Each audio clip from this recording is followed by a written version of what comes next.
I got cystic fibrosis. See, I've got cystic fibrosis. Hey guys, welcome back to Staying Salty. Today marks the first week in our third season, which it's really crazy that it's already been 3 seasons. So thank you guys for sticking with us. If you've been with us from the beginning or from 2 videos ago, or welcome to the community if this is your first time watching us. This week's video is going to be on what we take to the hospital with us for admissions. And so over the last couple of years, my hospital admissions have been very tricky or confusing or non-existent, but not to what I want necessarily. But that's because I haven't had a doctor team that was willing to do everything that I needed them to or that they should have done to get me as well as I can be. So I'm in the process of switching up right now, so hopefully that is different in the future and I can really get to the point in my health that I know I can get to and where I should be. But regardless of all of that, my last admission that I stayed for a long period of time was May of 2013, because it was right before what would have been my senior prom. I was homeschooled, but what would have been my senior prom, it was like 2 weeks before that was my last admission. Long admission. I've been admitted a couple of times before then, but it's only been for like a night or 2. So I don't really count that. But for the sake of this video, I am going to tell you all the things that I would usually take with me on a longer stay, which of course, the couple of things that I would take with me for a night or 2 stay will be included.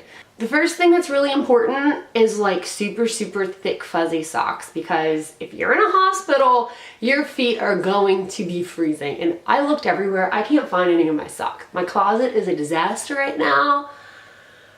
I'm scared to go in there, but I can't find any of my big fluffy socks, but you know what I'm talking about. Those big fluffy socks that you just never want to take off your feet. I usually go to the store and just buy a dozen of them and wear them until they fall apart, which probably most of them have, and that's why I can't find them. But besides that, I will take, really nice comfy pajama bottoms. For shirts, I will take like ones with as big a sleeves as possible because I get pick lines, and so you really need shirts that are really easy to take on and off of your arms. If I wear like t-shirts, the Brandy Melville t-shirts are really awesome for that because they're that super thin, soft material. But because Brandy Melville is supposed to be a one-size-fits-all place, it has a really good stretch to the fabric, which I found really helps getting on and off of picks and stuff. But just like regular t-shirts, if you don't even want to deal with sleeves, tank tops, and then just, bring a lot of like shawl type things just put over your shoulders. Lots and lots of blankets. Fuzzy, super, this is literally the softest blanket I've ever felt in my entire life. It's like a marshmallow melted in your hand when you touch it. I have to stop touching it. Okay, but yeah, just super soft, comfy, anything just to make you feel comfortable, because hospitals aren't usually a comfortable place, and hospital beds for the most part are not comfortable. Another thing, speaking of like comfortable and bed, your own pillow. Bring your own pillow. I have the pillowcases that I have on my pillows, which I don't want to unmake my bed to find them way back there, but they're lined with silver something or other. I'm going to have the name of the exact type of thread that I'm talking about right here in the pillows, and it's basically for like the first 7 days after each wash, it like kills the bacteria and stuff on it. So that in a hospital is super important. It also helps with like, keeping bacteria off of your face if you have acne problems like I do. Another thing that's super important to stay connected to the outside world is your phone, with as many phone chargers as possible, because these things love to break on me. And a laptop, because I'm a writer. I like to write. I will just, even if I don't publish it, I will just take whatever time I can and write on here, I will use this for Netflix and YouTube. I remember one of my last hospital stays, I think it was my second to last hospital stay in peds. It was Miley Cyrus had done that twerking video in a unicorn onesie, and I literally watched that video on repeat with my nurses, just hysterically laughing for like 2 hours. Like, why? I don't know, but it made me happy for a little bit of time. And you know, you can find really funny things on the internet just to kind of keep your mind at ease for a little while. If you can't bring a computer with you, bring as many DVDs as possible, because if you're not in peds, then you probably won't have, you know, like the peds room to go and get as many DVDs as you can from there.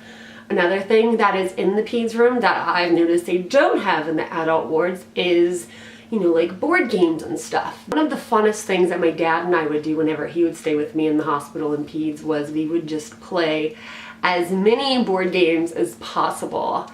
And we would come up with weird dot games or hangman. You know, nothing wrong with a good hangman here or there, except when you're actually hanging men. Don't do that. Books are a great thing to bring. You know, depending on how long you're in there, how much you read, will depend on how many books you bring or how many books you want to bring. What kind of book you want to bring. If you want to bring like a Vogue magazine or I don't know, People, or something that makes up a lot of really awful rumors about people. If you want to bring those trash mags, why not? You know, it'll give you a little bit of a distraction. That's kind of what we all want when we're in there. If I could bring Ava, who somehow got halfway out of her sweater, I would bring Ava, but I haven't figured out a way to bring her in yet. So if anyone has any idea how to get this cutie in a hospital, let me know. Even though I think she'd freak out. She's so cute.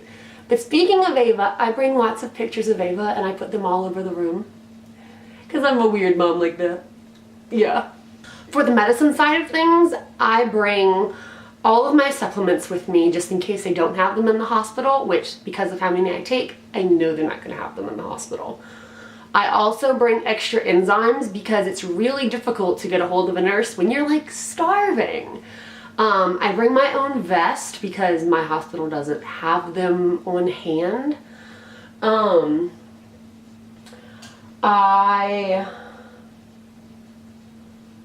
have to bring, now that I'm on Orkambi, the hospital does not keep that in stock because, well, that would be expensive for them. So I have to bring my own Orkambi, and I think that's it as far as medicine's concerned as to what I bring. It's kind of just supplements, Orkambi, Casein. They don't have Casein, so if it's a Casein month, then if they tell me to bring it, I have to bring that. My vest and enzymes. And like, you know, Advil or something in case, whatever. I also bring, especially when peripherals were a necessity in my life because I was too stubborn to get a PICC line or too terrified to get a PICC line, heating packs and cold packs or freeze pops or anything that I can put over busted IVs or just whenever things would start to hurt or start to burn. Those things are a must. Heating pads in the hospital, if you're cramping up somewhere, if your back hurts from laying, you know, on an air mattress for God knows how long, those come in handy. Food, snacks, bring as many snacks as you can. If they have a fridge, you know, take advantage of that. If if you're in there for a super long period of time, I brought like my own skillet and just cooked whatever the heck I wanted in there. You know, kind of just, it depends on how long your stay is going to be, how long you're going to be in there, how often, you know, whoever is staying with you, or if anyone is staying with you, will be able to go in and out of the hospital to get things from the outside world. Calling for pizza is always a great option when it comes to food. If, you know, your hospital food sucks like most hospital food does and you can't keep anything with you, and you know you don't feel comfortable having your parents or whoever's staying with you leave, or no one's staying with you and well you can't leave.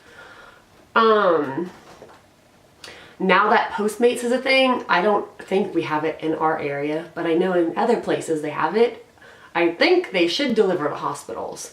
And also McDonald's is starting a delivery service.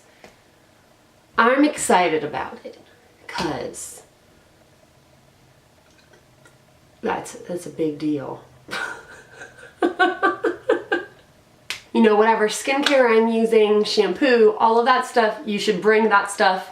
Even though, you know, as gross as it is, people that don't spend half of their lives in the hospital, you know, it is a very rare occasion if I take a shower when I'm in the hospital. I will wash my face religiously because I have problems. Dry shampoo in a hospital is a girl's best friend because I will go so long without taking an actual shower in the hospital that my social worker a few years ago literally walked in and was like, oh my God, you took a shower, that's awesome. And I hadn't taken a shower. My hair was just like that much in need of a shower that it looked like I took one.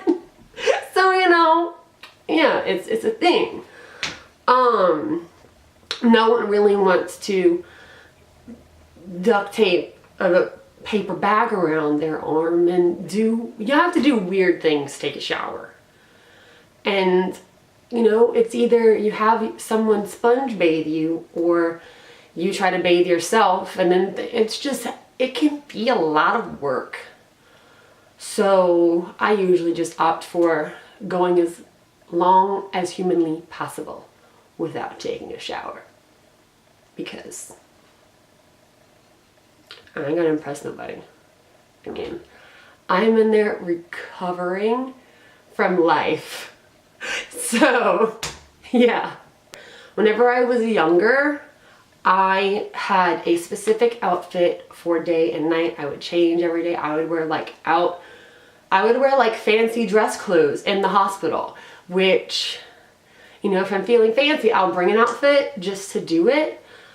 But I don't make it mandatory to my own psyche as I did when I was younger, because it was, you know, if I get dressed and whatever, then this is just a part of, you know, my everyday life, which I mean it is, but now I just don't care. And if I decide that day I don't want to wear clothes and I just want to wear a sheet and then make the hospital deal with me that way, then that's what I'm gonna do. My standards for myself have changed a lot over the years, especially when it comes to how I present myself to the world. Another thing that's super important to bring in the hospital is a good support system. And whether that be just some random people you've met online that also happen to have CF that you can Skype or FaceTime or something while you're in there, go at it. My friends and I do that as often as necessary or humanly possible. Years ago on Facebook, it was like 5 or 6 years ago, I put up something on Facebook that it just sucked that, like, being in the hospital, you're literally, your actual life to the other outside reality is on hold, but life continues without you and you really don't know what's going on. In, like, not in the world because you can just watch the news, but like in your day-to-day personal life with the people that you spend your days with, especially like if you're in school or something, you'll miss out on things in school or, you know, whatever. So I had a girl that I taught dancing message me at the end of every single day, everything that went on in her day and anyone else that we knew's day. Just, she would let me know what the weather was, if anything new was happening around town, just every single day for the rest of the month that I was in there, just so I didn't feel as left out as I had felt. And so, you know, keeping people around you that'll do something as simple as that is really important, just to kind of keep you sane and make you feel, you know, that you're not forgotten about. Music is very important. Headphones, or if you really don't care about headphones, just sing as loud as you possibly want to, because I have done it. And yeah, also something I forgot, a yoga mat. Yoga mat is like one of the #1 priorities that I will take for a long stay in the hospital. I've also brought yoga balls and my Pilates rings and bands and whatever that I would want to keep myself occupied and also keep myself moving whenever I feel well enough to or get the opportunity to. I'll take advantage of it. And yeah, I think I'm gonna call it for this video because I've been going on for almost 20 minutes now, and I know I'm gonna have to cut some of this out because that's ridiculous. So yeah, I hope all of you guys are doing well. This time of year is really stressful on all of us and really scary for a lot of us too. So just try to keep away from sick people as much as you possibly can. Wash your hands and do your treatments and try to stay warm. You know, don't go outside if it's freezing and raining, and take as many probiotics and immune support things and vitamins, and try to exercise as much as you can. Inside would be preferable. You know, just take care of yourself the best that you can and lean on each other for support, because I know it's been a really hard few weeks for our community already, and the winter's just beginning. So everyone stay safe, and I hope you're all doing well, or as well as you can. So if any of you guys have anything interesting that you bring to your hospital stays, let us know in the comments down below. If you have any future video topics that you would like us to discuss, or if you have anything to say in general, comment that down below as well. Like this video if you liked it, share it with your friends if you found it helpful, and I will leave all of my personal accounts as well as the channels in the description down below. Be sure to subscribe to this channel if you haven't already, so you can stay tuned to all of the other amazing CFers that are going to be posting their videos this week, as well as our other video topics in the future. And yeah, I'll see you guys next week.